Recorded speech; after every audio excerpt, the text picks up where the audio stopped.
Straight Talk with Ramesh Kundala. కూటమి లేకపోతే చంద్రబాబు నాయుడు మళ్ళీ అధికారంలోకి వచ్చేవాడు కాదు అని బీఆర్ఎస్ అధినేత కేసీఆర్ కామెంట్స్ చేశాడు అని చెప్పి చాలా పత్రికల వార్తలు వచ్చినాయి, చాలా యూట్యూబ్ ఛానల్స్లో కూడా వీడియోలు వచ్చినాయి. కానీ వాస్తవానికి కరెక్ట్గా ఏ పత్రికలోనూ కేసీఆర్ ఏమన్నాడు, చంద్రబాబు నాయుడు గురించి ఏమన్నాడు, టీడీపీ గురించి ఏమన్నాడు అనే విషయంలో స్పష్టత లేదు. చాలా యూట్యూబ్ వీడియోస్ చెక్ చేశాను, ఎందుకంటే యాక్చువల్గా కేసీఆర్ మాటలు విందామని. కానీ ఎక్కడా కేసీఆర్ మాటలు ఎవరు రిపోర్ట్ చేయాల ఈ అంశానికి సంబంధించి. ఇక పత్రికల వాళ్ళు అయితే పక్కన వాళ్ళు రాశారని చెప్పి వేరే వాళ్ళు కాపీ చేసి రాస్తారు కదా ఎక్కువ మంది. సో అసలు విషయం ఏంటి అని తెలుసుకోవడానికి నమస్తే తెలంగాణ చూశా.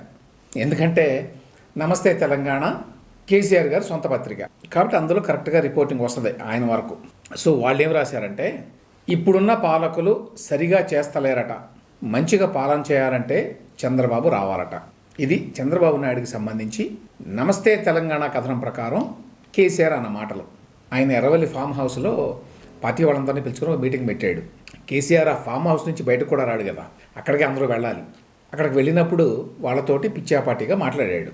ఆ మాటల సందర్భంగా ఈ వ్యాఖ్య చేశాడని నమస్తే తెలంగాణ రిపోర్ట్ చేస్తోంది. ఏమని, ఇప్పుడున్న పాలకులు సరిగ్గా చేస్తలేరట, మంచిగా పాలన చేయాలంటే చంద్రబాబు రావాలట. ఆ మధ్యకాలంలో ఆంధ్రజ్యోతిలో రాధాకృష్ణ కొత్త పలుకు అని చెప్పి ఒక ఆర్టికల్ రాశాడు. అందులో టీడీపీ మళ్ళీ తెలంగాణకు రావాలనుకుంటోంది, అక్కడ బీజేపీ, జనసేన, టీడీపీ కలిసి పోటీ చేసే అవకాశాలు ఉన్నాయి ఈసారి అని చెప్పి ఒక కథనం రాశారు. అది తప్ప టీడీపీ తెలంగాణకు మళ్ళీ వస్తోంది అనేటువంటి వార్తా కథనాలు ఇంకెక్కడా రాలా. తెలుగుదేశం వాళ్ళు అటువంటి ప్రకటన ఏమీ చేయాల, బీజేపీ వాళ్ళు ఆ విషయం గురించి ఎప్పుడూ మాట్లాడాల ఇంతవరకు. ఈ నేపథ్యంలో కేసీఆర్ రాధాకృష్ణ రాసిన ఆర్టికల్కి రియాక్ట్ అవుతూ ఈ మాట అన్నాడు అనుకోవాలి. తెలంగాణలో వచ్చేసారి ఎన్డీఏ కూటమి రావాలని కొన్ని పత్రికలు కథనాలు రాస్తున్నాయి అని కూడా అన్నాడు. కాబట్టి క్లియర్గా he was reacting to Andhrajyothi article. ఇంతకుమించి ఇందులో ఏమీ లేదు. మరి కూటమి వల్లే చంద్రబాబు నాయుడు ఆంధ్రప్రదేశ్లో ఈసారి గెలిచాడు అనే మాట ఎక్కడన్నాడు కేసీఆర్ అనేది అన్ని పత్రికలు వెతికితే మరొక పత్రిక సాక్షి పత్రిక బీఆర్ఎస్కి చాలా సన్నిహితం, కేసీఆర్కి సన్నిహితం. కేసీఆర్ కానీ కేటీఆర్ కానీ బీఆర్ఎస్ వాళ్ళు కానీ ఎప్పుడైనా ఆంధ్రాని తిట్టారనుకోండి, వాళ్ళ రెఫరెన్స్ చంద్రబాబు నాయుడికే. కేసీఆర్ లెక్క ప్రకారం, బీఆర్ఎస్ వాళ్ళ లెక్క ప్రకారం ఆంధ్ర అంటే చంద్రబాబు నాయుడు, టీడీపీ, జగన్మోహన్ రెడ్డి కాదు ఎప్పటికీ. దాన్ని బట్టి వైఎస్ఆర్సీపీకి, బీఆర్ఎస్కి, కేసీఆర్కి, జగన్మోహన్ రెడ్డికి మధ్య సంబంధాలు ఎంత గట్టిగా ఉన్నాయో అర్థం చేసుకోవచ్చు. కాబట్టి కేసీఆర్ ఏమైనా మాట్లాడితే దాన్ని యథాతథంగా బీఆర్ఎస్కి అనుకూలంగానే సాక్షిలో రాస్తారు. సో సాక్షిలో ఏమి రాశారని చెప్పి చూశాను. అందులో చంద్రబాబు నాయుడుకు ఉన్న రెఫరెన్స్ ఏంటంటే, ఏపీలో కూటమి లేకుంటే చంద్రబాబు గెలిచేవారు కాదు, కానీ బీఆర్ఎస్ మాత్రం సింగిల్గానే అధికారంలోకి వస్తుంది, ఇది ఖాయం అని కేసీఆర్ అన్నారు అని చెప్పి వాళ్ళ స్టోరీలో రాశారు. మరి నమస్తే తెలంగాణ ఎందుకు రాయలేదు ఆ మాట అనేది తెలియదు. ఒకవేళ కేసీఆర్ కనుక ఆ మాట నిజంగా అనుంటే, ఎందుకంటే వీడియో పరంగా ఎక్కడ ఆ మాట అన్నట్టుగా కనిపించలా, ఉంటే ఈ పార్టీకి అది బహుశా వచ్చి ఉండేది. కానీ సాక్షి వాళ్ళు రాశారు. అంటే సాక్షి వాళ్ళు మరి ఏ వీడియో చెక్ చేసుకోకుండా వాట్సాప్లో అక్కడ ఇక్కడ వచ్చిన సమాచారాన్ని ఆధారంగా చేసుకొని రాశారేమో తెలియదు. కానీ ఈ విషయం బలంగా వెళ్ళిపోయింది సోషల్ మీడియాలోకి. ఏపీలో కూటమి లేకపోతే చంద్రబాబు నాయుడు మళ్ళీ అధికారంలోకి వచ్చేవాడు కాదు అని. ఒకవేళ కేసీఆర్ అభిప్రాయం అదే అయి ఉంటుంది అని సహజంగా ఎవరైనా అనుకుంటారు. అంటే కేసీఆర్ ఆలోచన విధానం అట్లా ఉంటుంది కాబట్టి, ఆయన చంద్రబాబు నాయుడు అన్నా టీడీపీ అన్నా పడదు కాబట్టి, జగన్మోహన్ రెడ్డి అంటే ఎంతో ప్రేమ కాబట్టి, ఏదో కూటమి వల్ల వచ్చాడు లేకపోతే వచ్చేవాడు కాదు అనే మాట అనడానికి అవకాశం అయితే ఉంది. ఖచ్చితంగా అన్నాడు ఈ పర్టికులర్ మీటింగ్లో అనడానికి ఎటువంటి ఆధారం లేదు. ఒకవేళ కేసీఆర్ ఈ మాట అనుంటే దాన్ని ఎట్లా అర్థం చేసుకోవాలి? కూటమి లేకపోతే చంద్రబాబు నాయుడు, టీడీపీ మళ్ళీ అధికారంలోకి వచ్చేవాళ్ళు కాదు. కూటమిలో ఉన్న తెలుగుదేశం పార్టీకి ఎన్ని సీట్లు వచ్చినాయి? 135 సీట్లు వచ్చినాయి. ఆంధ్రప్రదేశ్లో ప్రభుత్వాన్ని ఏర్పాటు చేయాలంటే ఎన్ని సీట్లు కావాలి? 90 సీట్లు వస్తే చాలు. 90 సీట్లు వస్తే సరిపోయినప్పుడు 135 సీట్లు జనం ఇచ్చారు అంటే ఓవర్వెల్మింగ్గా టీడీపీకి మద్దతు ఇచ్చారు. నిజానికి ఏపీలో ఎన్డీఏ ప్రభుత్వం ఉన్నప్పటికీ ఎవరి మద్దతు అవసరం లేకుండానే ఒక్క టీడీపీకే 2/3 మెజారిటీ ఉంది. అయినా ఎన్నికల ముందు ఒప్పందాల ప్రకారం అందరూ అధికారాన్ని పంచుకుంటున్నారు, అది వేరే విషయం. కాబట్టి కూటమి వల్లే టీడీపీ అధికారంలోకి వచ్చింది అనే మాటలో ఎంత వాస్తవం ఉంది అనేది ప్రశ్న. ఇంకొక ఎగ్జాంపుల్ ఇవ్వాలంటే 2014లో కూడా కూటమి ఉన్నది. అప్పుడు జనసేన పోటీ చేయలేదు, కానీ టీడీపీ, బీజేపీ పార్టీలకు మద్దతు పలికింది. అప్పుడు టీడీపీకి ఎన్ని సీట్లు వచ్చినాయి? 102 సీట్లు వచ్చినాయి. మరి అప్పుడు కూడా కూటమి ఉన్నది, అయినా కూడా ఎందుకని అంత తక్కువ మెజారిటీ వచ్చింది టీడీపీకి? వేరే 2024లో అదే కూటమి మళ్ళీ పోటీ చేస్తే అంత ఓవర్వెల్మింగ్ మెజారిటీ ఎందుకు వచ్చింది? అవసరమైన దానికంటే 45 నుంచి 50 సీట్లు ఎక్కువ వచ్చినాయి టీడీపీకే. Forget about Janasena and BJP, అవి అదనం. కాబట్టి కూటమి అనేది ఖచ్చితంగా టీడీపీ గెలుపుకి, జనసేన గెలుపుకి, బీజేపీ గెలుపుకి కాంట్రిబ్యూట్ చేసింది.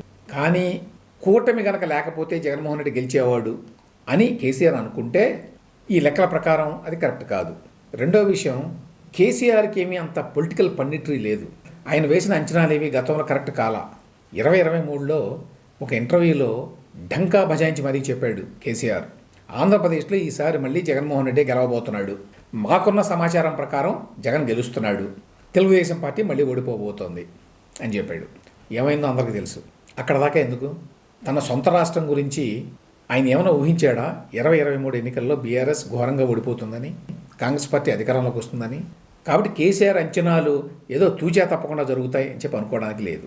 ఈ మొత్తం వ్యవహారంలో నేను ఇంతకుముందు చెప్పినట్టు కేసీఆర్ ఖచ్చితంగా ఏమన్నాడు అనేది తెలియదు, కానీ జనరల్గా కేసీఆర్, కేటీఆర్, బీఆర్ఎస్ అభిప్రాయాలు ఇట్లాగే ఉంటాయి అని కామన్ పబ్లిక్ తెలుసు. ఇప్పుడు కేసీఆర్ని అడిగినా, కేటీఆర్ని అడిగినా ఈసారి ఖచ్చితంగా జగన్మోహన్ రెడ్డి మళ్ళీ అధికారంలోకి వస్తాడు ఏపీలో అని అంటారు వాళ్ళు. అందువల్లనే బహుశా చంద్రబాబు నాయుడు గురించి చేశాడు అని చెప్తున్న కామెంట్లు నిజమో కాదో తెలియకుండానే వైరల్ అయినాయి. ఇక రెండవది, చాలాసార్లు అవసరం ఉన్నా లేకపోయినా కూడా టీడీపీ గురించి, చంద్రబాబు నాయుడు గురించి బీఆర్ఎస్ పార్టీ వాళ్ళు, మరి ముఖ్యంగా కేసీఆర్, కేటీఆర్ మాట్లాడుతూ ఉంటారు. ఎందుకు అంత అవసరమే ఉంది అని చాలామందికి అర్థం కాదు. ఇప్పుడు కూడా ఎక్కడో ఆంధ్రజ్యోతిలో ఏదో చిన్న ఆర్టికల్ వచ్చినంత మాత్రాన టీడీపీ వచ్చేస్తోంది తెలంగాణకి అని అంత భయపడాల్సిన అవసరం కేసీఆర్కి లేదు. అయినా టీడీపీ, చంద్రబాబు అనే మాటలు రాగానే అంత ఎత్తున ఎగిరి పడతారు తండ్రి కొడుకులు. దానికి రెండు కారణాలు. ఒకటేమిటంటే నిజంగానే తెలుగుదేశం పార్టీ రేపు బీజేపీకి కనుక మద్దతు ఇస్తే తెలంగాణలో బీఆర్ఎస్కి ఇంకా కష్టం అవుతుంది. అక్కడికి ఏదో తెలుగుదేశం పార్టీకి పెద్ద ఫాలోయింగ్ ఉంది ఇప్పుడు తెలంగాణలో, వాళ్ళు రాగానే ఇక్కడ ఏదో రాజకీయ సమీకరణాలన్నీ మారిపోతాయి అని అర్థం కాదు. నిజానికి తెలుగుదేశం పార్టీకి ఒక గోల్డెన్ ఆపర్చునిటీ ఉండింది 2014 తర్వాత తెలంగాణలో మెయిన్ స్ట్రీమ్ పార్టీలో ఒకటిగా నిలబడడానికి. కానీ చంద్రబాబు నాయుడు గారు చేతులారా ఆ అవకాశాన్ని చెడగొట్టుకున్నారు. ఇది అందరికీ తెలిసిన సత్యం. ఆ తర్వాత ఎన్నోసార్లు మేము వచ్చేస్తున్నాం తెలంగాణకి, తెలంగాణలో పార్టీ రివైవ్ చేస్తున్నాం, మేము లేస్తే ముస్లిం కాదు తెలంగాణలో అన్నట్టుగా మాట్లాడారు, కానీ ఏమీ జరగల. 10 ఏళ్ళు గడిచింది. ఇప్పుడు తెలంగాణలో తెలుగుదేశం పార్టీకి ట్రెడిషనల్గా ఉన్నటువంటి పొలిటికల్ క్యాపిటల్ చాలా వరకు కరిగిపోయింది. ఇవాళ మళ్ళీ ఒకవేళ తెలుగుదేశం పార్టీ తెలంగాణకి రావాలి అనుకుంటే పునాదుల నుంచి నిర్మాణం మొదలుపెట్టాలి.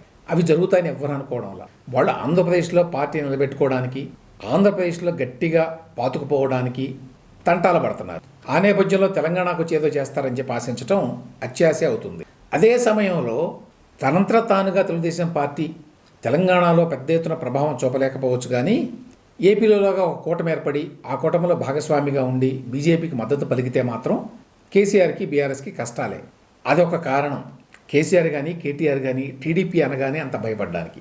రెండవది, కేసీఆర్ తన పొలిటికల్ క్యాపిటల్ని మొత్తాన్ని సంపాదించింది యాంటీ ఆంధ్ర, యాంటీ టీడీపీ అనే నినాదంతో. ఎప్పుడైతే రాష్ట్ర విభజన జరిగిందో, టీడీపీ తెలంగాణలో యాక్టివ్గా లేదో అప్పటి నుంచి కేసీఆర్ రాజకీయ పరపతి తగ్గుతూ వస్తోంది. దాన్ని నిలబెట్టడానికి ఎప్పటికప్పుడు anti Andhra comments, anti TDP comments, anti Chandrababu Naidu comments చేస్తూ ఉంటారు తండ్రి కొడుకులు. వాళ్ళ అనుభవంలో ఆంధ్రాకి వ్యతిరేకంగా మాట్లాడి రెచ్చగొడితే వచ్చేంత రాజకీయ లబ్ధి మరే అంశంలోనూ రాదు. అందుకనే ఎక్కడ ఏమాత్రం అవకాశం వచ్చినా, ఒకవేళ అవకాశం లేకపోయినా ఆంధ్ర పేరుని ఏదో విధంగా లాక్కొచ్చి దాంతోపాటు తెలుగుదేశం పార్టీ, చంద్రబాబు నాయుడు పేర్లు కూడా ఈడ్చుకొచ్చి తెలంగాణ ప్రజల్లో మళ్ళీ సెంటిమెంట్ రెచ్చగొట్టాలి అని తంటాలు పడుతుంటారు. కానీ anti Andhra, anti TDP, anti Chandrababu Naidu అనే నినాదాలు తెలంగాణలో ఇప్పుడు పాస్ట్ ఎక్స్పైరీ డేట్, వాటికి ఎక్స్పైరీ డేట్ అయిపోయింది. అయినా ఏదో దింపుడు కళ్ళం ఆశ, టీడీపీ మళ్ళీ వస్తే బాగుండు తెలంగాణకి, చంద్రబాబు నాయుడు తిరిగితే బాగుండు తెలంగాణలో, మళ్ళీ సెంటిమెంట్ రెచ్చగొట్టవచ్చు, తద్వారా మళ్ళీ అధికారం చేపట్టవచ్చు అని బీఆర్ఎస్ ఉబరాట పడుతూ ఉంటుంది. అందులో భాగంగానే కేసీఆర్, కేటీఆర్ల మాటలు, చేతలు ఉంటాయి. ఆ నేపథ్యంలోనే కేసీఆర్ తాజాగా మాట్లాడిన మాటలను కూడా చూడాలి.